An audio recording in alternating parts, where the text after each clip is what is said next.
Hello ಶ್ರುತಿ, ಏನು ಮಾಡ್ತಿದ್ಯಾ? ಏನೂ ಇಲ್ಲ, ಹೇಳಿ ಅದಕ್ಕೆ.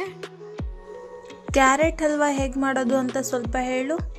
ಕ್ಯಾರೆಟ್ ಹಲ್ವಾನಾ? ಸರಿ, ನಾನು ಹೇಳ್ತಾ ಹೋಗ್ತೀನಿ, ನೀವು ಮಾಡಿ. ಸರಿ ಹೇಳು, ಏನೇನು ಬೇಕು? ತುಪ್ಪ, ಏಲಕ್ಕಿ ಪುಡಿ, ಗೋಡಂಬಿ ದ್ರಾಕ್ಷಿ, ಸಕ್ಕರೆ, 1 ಲೋಟ ಆಗೋಷ್ಟು ಹಾಲು, ಕ್ಯಾರೆಟ್. ಹೇಗೆ ಮಾಡೋದು? ಕುಕ್ಕರಿಗೆ 1 ಸ್ಪೂನ್ ತುಪ್ಪ ಹಾಕ್ಕೊಳ್ಳಿ, ಕ್ಯಾರೆಟ್ ಹಾಕಿ ಸ್ವಲ್ಪ ಫ್ರೈ ಮಾಡ್ಕೊಳ್ಳಿ. ಅದು ಫ್ರೈ ಆದಮೇಲೆ ನೆಕ್ಸ್ಟ್ 1 ಲೋಟ ಹಾಲು ಹಾಕಿ 2 ವಿಷಲ್ ಹಾಕ್ಸ್ಕೋಬೇಕು. ಫ್ರೆಶ್ ಆಗಿರೋ ಕ್ಯಾರೆಟ್ ತೊಗೊಳ್ಳಿ, ಕ್ಯಾರೆಟ್ ಹಲ್ವಾ ತುಂಬ ಚೆನ್ನಾಗಿ ಬರುತ್ತೆ. ಕ್ಯಾರೆಟ್ ಎಲ್ಲ ಚೆನ್ನಾಗಿ ಬೆಂದಿರುತ್ತೆ.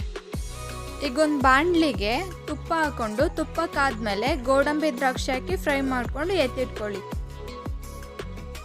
ಅದೇ ಬಾಣಲಿಗೆ ಬೇಯಿಸ್ಕೊಂಡಿರೋ ಕ್ಯಾರೆಟ್ ಹಾಕಿ ಫುಲ್ ಡ್ರೈ ಆಗೋವರೆಗೂ ಫ್ರೈ ಮಾಡ್ಕೊಳ್ಳಿ.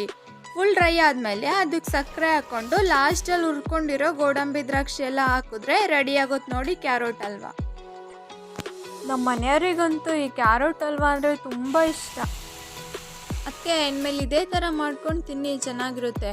ಫ್ರೆಂಡ್ಸ್, ಎಲ್ಲರ ಮನೆಯಲ್ಲೂ ಕ್ಯಾರೆಟ್ ಇದ್ದೇ ಇರುತ್ತೆ. ಈ ಥರ ಮಾಡ್ಕೊಂಡು ತಿನ್ನಿ, ಹೆಲ್ತಿಗೂ ಒಳ್ಳೆಯದು, ಮಾಡೋಕ್ಕೂ ಈಸಿ. ತುಂಬ ಚೆನ್ನಾಗಾಗಿದೆ ಕ್ಯಾರೆಟ್ ಹಲ್ವಾ. ನಿಮ್ಮ ಅಣ್ಣನೂ ಕೂಡ ತಿಂದು ತುಂಬ ಚೆನ್ನಾಗಿದೆ ಅಂತ ಹೇಳಿದ್ರು. ಇದೇ ಥರ ಮೋರ್ ವಿಡಿಯೋಸ್ಗಾಗಿ ನೋಡಿ ಟೇಸ್ಟಿ ಕಿಚನ್ ವಿತ್ ಅದಕ್ಕೆ ನಾದಿನಿ. ಇನ್ನೂ ನಮ್ಮ ಚಾನಲ್ನ ಸಬ್ಸ್ಕ್ರೈಬ್ ಮಾಡ್ಕೊಂಡಿಲ್ಲ ಅಂದರೆ ಸಬ್ಸ್ಕ್ರೈಬ್ ಮಾಡಿ, ಲೈಕ್ ಮಾಡಿ, ಶೇರ್ ಮಾಡಿ, ಕಮೆಂಟ್ ಮಾಡಿ ಮತ್ತು ಪಕ್ಕದಲ್ಲಿರೋ ಬೆಲ್ ಐಕನ್ನ ಕ್ಲಿಕ್ ಮಾಡಿ. Thank you. ಊಟದ ಬೆಲೆ ತಿಳಿದವನು ಎಂದಿಗೂ ಊಟವನ್ನು ವ್ಯರ್ಥ ಮಾಡಲು ಬಯಸುವುದಿಲ್ಲ.